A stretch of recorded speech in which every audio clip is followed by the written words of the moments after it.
Is there an exact best time to sell a covered call? Or are all covered call sellers just kind of guessing at it? In this video, I'm going to show you exactly when I sold a covered call on Verizon, why I did that, and what's happened since then. But first, let me give you a little background information on this position. I have several accounts that I share with my patrons. One of the accounts I share with my patrons is one that I typically don't trade covered calls in. I generally just buy shares of a company I believe are undervalued or at worst fairly valued, but have the expectation of going way up in price in the future. Over the past several years, I've been collecting shares of Verizon. However, in order to sell a covered call against it, I have to own at least 100 shares of it. And as of several months ago, I didn't own 100 shares. So I was looking for an opportunity to buy more shares of Verizon at a discount. Well, that opportunity presented itself back in the fall of last year. Verizon declined from around $45 per share to as low as around $38.50 per share. When it did that, I began to accumulate more shares of Verizon. And my goal was to eventually, once Verizon went up in price, to sell covered calls against these shares. So in this box, as you see here, that's the time I was collecting more shares of Verizon at what I perceived to be a really good price. And here you see the actual trades I did. Notice that on multiple occasions, in October several times, then as recently as January, I bought shares of Verizon at what I perceived to be a really good price to buy this company at. No, it's not a growth company, but I thought at this price, around $39 to $40 per share, I was buying it at a discount. The market didn't agree with me at that point, but I felt pretty confident that eventually the market would probably see it my way. So here's the box, the time frame I was buying those shares in. By the end of this box, I owned over 100 shares of Verizon. So I was in a spot that if I wanted to, I could sell a covered call against those shares. And for those of you that are new to options, a covered call is simply giving someone the right to call or to buy your stock at some price during some period of time. Well, pretty quickly, the market saw what I saw. It saw that Verizon was probably undervalued. So in just a matter of a few weeks, it went up over 20%. When it did that, I decided it was time to sell a covered call against my shares. What you might not expect is what happened afterwards. It didn't work out according to plan. After it went up 20%, it consolidated, then had another leg up. And in fact, just the past week and a half, it's up over 7%. The problem is at this point, I've already sold my covered call. So did I mess up by selling that covered call when I did right in here? And if I decide I want to keep my shares later, what can I do to avoid those shares being called away from me? Let me talk you through why I sold this covered call, what strike price I picked, what expiration date I picked, and what I can do about it if I want to keep these shares if Verizon is still above my strike price at expiration. In other words, what can I do to save my position if Verizon keeps going up in price and I still want to own the shares? In just a minute, I'm going to answer the question, was selling this covered call a mistake? But now let's talk about when you should consider selling a covered call against shares that you own. Well, I have a checklist for you here to help you decide when is the right time to sell a covered call. And then we're going to look at specific timing based on the trade that I did. Now, if it's a position that I bought shares without any plan to sell them up front, I like to sell covered calls when the stock has been moving up, and moving up aggressively is even better. And we saw that with Verizon. And then I like to sell covered calls when the stock is approaching an area where I think it might find resistance. And finally, and in this account, this is my main trigger, I like to sell covered calls when the stock has reached fair value, or even better, when it's overvalued. When it does that, I don't mind if the shares are called away from me. A fourth reason is when the annualized return you can get from selling those covered calls makes you happy. And the fifth reason is when you don't mind the stock being called away from you. You see, if you have a stock that you do not want called away from you, or you do not want to sell, then really you gotta be very careful about selling covered calls. And if you are definite that you don't want the stock called away from you, you don't want to be forced to sell it, then you probably should consider not selling covered calls at all. Now, I do have a workaround, as I'm going to show you in just a minute, but overall, that's my general thoughts on selling covered calls. Next, I'm going to share with you the factor that triggered me to sell this covered call in Verizon. Why did I go from just owning shares to selling that covered call? What was the spark? But now, why did I buy those extra shares in Verizon? Notice this tight range that Verizon had been in. It had been finding resistance around this $47 area, and generally was finding support around $36 to $37 per share. And it had been doing that for over 2 years. So it's a very nice range-bound stock. So if I was going to buy it, I want to buy it when it's in the lower part of that range, as represented by this white box here. But even more importantly, I thought at this price, Verizon was too cheap. I couldn't pass up buying more shares, even for a low growth stock like Verizon. I also want to build my position to at least 100 shares because remember, to sell one cover call contract, you got to have at least 100 shares because one contract is equivalent to 100 shares. And back in here, I didn't own 100 shares. So in this time frame when I thought Verizon was undervalued, I accumulated enough shares So I had at least 100 shares so I could sell at least one covered call contract against it. Verizon was patient enough with me to let me accumulate these shares, but then once I had 100 shares, almost to the day, it began to take off. And when it did this, my thinking behind owning my Verizon stock, it kind of changed. Whereas down here, I thought I was buying an undervalued company. Up here, I think it's more a fairly valued company, or even maybe slightly overvalued based on its growth expectations in the future. So here were my thoughts when I switched from being excited to own the shares to being excited to do a cover call in it. Or this is when I thought was the perfect time to sell a cover call against Verizon. First, I felt excited to sell a cover call when it reached what I thought was fair value for this company. Second, I was excited to sell a cover call when I thought it was at potential resistance. Third, that cover call paid me an annualized return that I felt really good about it. Let me tell you, when I picked the expiration date, I looked at all the annualized returns from every option I could sell, and I picked the highest annualized return over the next year. Fourth, I looked for other confirming triggers that the momentum of this upward move might be slowing down. And fifth, I knew that I did not want to own Verizon at this elevated price over the long term. Right now, it's just not a high growth company. Now that could change, but right now, they're not expected to grow that much. So really, I'd just be owning it for the dividend. If I could sell it for a nice gain, pocket the dividends until then, and get cover call premium with the potential to go back in later, well, I thought that was the thing to do. That's why I decided to sell a cover call at this moment. Next, we're going to talk about what you do if you want to keep your shares after selling a cover call that's actually gone in the money. But now let me share some things I think about when I've sold a cover call and the stock keeps going up in price past the cover call strike price that I sold. All right, so here's where we're at. This yellow arrow, that's the day I sold this covered call against Verizon. We've just experienced a very sharp run up in price. It's now reaching an area where I believe it might find resistance because it found resistance back here in March of last year. So I know we're at a possible resistance area. I also see that the momentum is starting to slow. In fact, down here in the volume section, I saw volume was beginning to decline. Because of all that, I sold the September 18th $47 cover calls. Now notice that option didn't expire for another 7 months, but this option gave me the highest annualized return based on that strike price. That's why I picked it. So now I'm obligated to sell 100 shares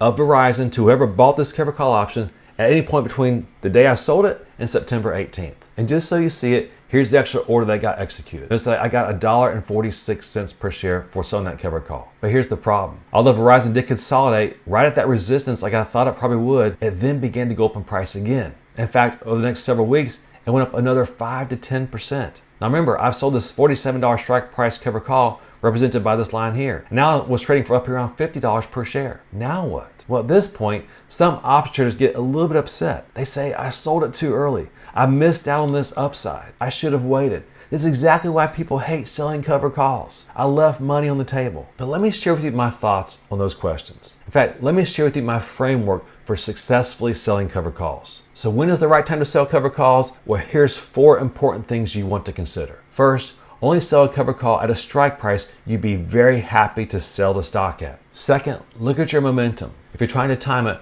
watch for a slowing momentum like you saw in the volume section of Verizon. Third, if selling by a certain date is not that important to you, look at the annualized return for every cover call option at the strike price you're willing to sell at over the next year, and then pick the highest annualized return. For me, that was September. It was higher than any other month, and so that's why I picked to sell the September option. And fourth, only sell a cover call when you're willing to sell the shares. Don't sell a cover call before you're willing to sell the shares because they just might get called away from you early. Speaking of shares getting called away, let's now address this very important question. What do you do if you sold a cover call like I did in Verizon and then the stock continues to go up? Then you decide later that you don't want the stock called away from you. You want to keep your shares. What can you do to save your cover call or to save your shares from being called away from you? I've now fast forwarded the chart until today. Now remember, I've sold this $47 cover call. What if we now fast forward to September? We're now at expiration and I don't want these shares called away from me. Or better yet, let's say there's a risk of it being called away from me before September. Because remember, whoever bought this cover call option from you, they can call that at any time. So indeed, I am a little bit at risk here of this cover call being assigned. Now in reality, I'm not at that great of a risk, as I'll show you in just a minute, but what if you don't want it called away from you? What if you want to keep your shares? What do you do? Well, you can roll that cover call out, and if the stock is still showing strength, you can look to roll the strike price up. Since I sold the September $47 strike price call option, if the stock was trading for around $50 per share, I might want to roll up to that $50 strike price. That would greatly decrease the odds of this cover call being assigned. In just a minute, I'm going to address the question, should I roll that cover call now or wait till closer to expiration? But now let's talk through when you should consider rolling a cover call out and maybe up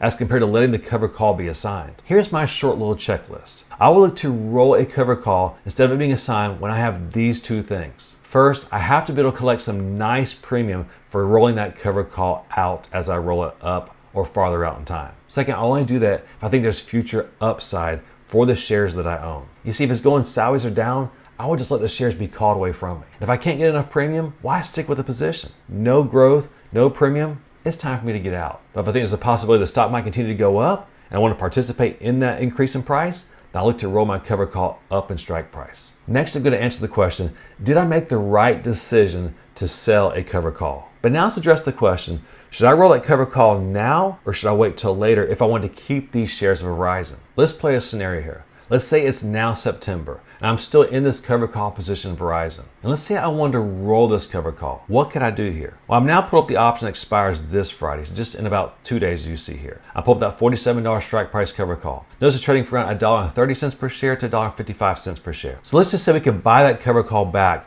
for $1.50 per share. If we want to stay in this position, what could we roll this up and out to? Well, currently it's trading for around $48 per share. Let's say I felt pretty confident that it might go as high as $50 per share and I wanted to participate in that stock price appreciation up to $50. What could I roll my option that expires this Friday out and up to? What expiration date should I pick? Let's look. So remember, it's going to cost us $1.50 to buy this one back. We're trying to sell a $50 strike price cover call. Now, if we go out to April, which is 58 days from now, notice that $50 strike price cover call, it's only selling for around 90 cents per share. We need to get at least $1.50 if we want to stay in this position. Let's go a few more months out. All right, I found our sweet spot. Remember, it costs $1.50 to buy the cover call back that expires this Friday at the $47 strike price. Now, I had to go out to June 18th, which is 120 days away, but notice what the $50 strike price cover call is selling for, about $1.67 per share. So I can roll this cover call out and up to $50, which is our desired exit price, and still pocket about 15 cents per share. However, there is something else that's very important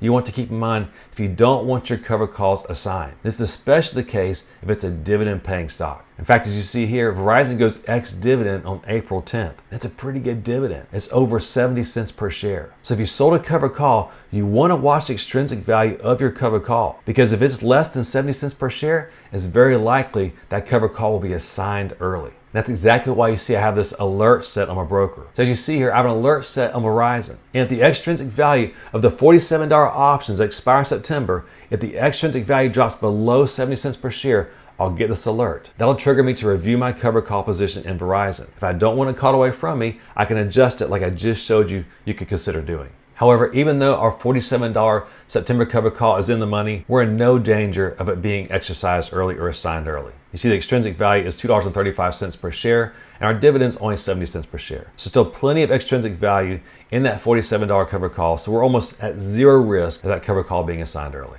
Now let's talk about, did I make the right decision? You saw that I timed my cover call based on technical and fundamental analysis. But in spite of that, the stock has continued to go up another 5 to 10%. So did I make a mistake? Well, let's talk about that for a minute. Here are the reasons why I know I did not make a mistake in selling that cover call in Verizon when I did and at that strike price. First, I bought the stock when it was very undervalued. In fact, 20 to 30% lower than where it's currently trading at. Second, when I sold that cover call, I got really nice upfront premium. That's like a bunch of dividends I pocketed up front. And third, I still have flexibility. If I decide later I want to keep those shares, maybe growth takes off, as long as Verizon hasn't gone way up in price, I should be able to roll my cover call strike price up as I roll it out in time like I showed you. So when is the exact perfect time to sell a cover call? Well, in my opinion, it's when a stock has moved from undervalued to fairly valued, or even better, overvalued. Second, it's when momentum has stalled and the increase in price appears to be slowing down. Third, it's when the premium that you would receive for selling that cover call makes you happy. It's sufficient for what you're giving up. And fourth, when you'd be happy to sell that stock at that cover call strike price. So there you have it. No guessing, no emotions, no regret, no hindsight. Just a well thought out and structured trade, all to your advantage, all giving you what you want. If you'd like to get an alert whenever I buy stock or sell options, check out the benefits of becoming a patron down at the link in the description below. Now, if you're selling covered calls, you decide you don't want the covered call to be assigned, how do you know when is the right time to roll that covered call? I answer that question in our next video at the link above and the description below. That video is entitled The Truth About Option Assignments Insider Secrets. Until next time, happy investing, and we'll see you again soon.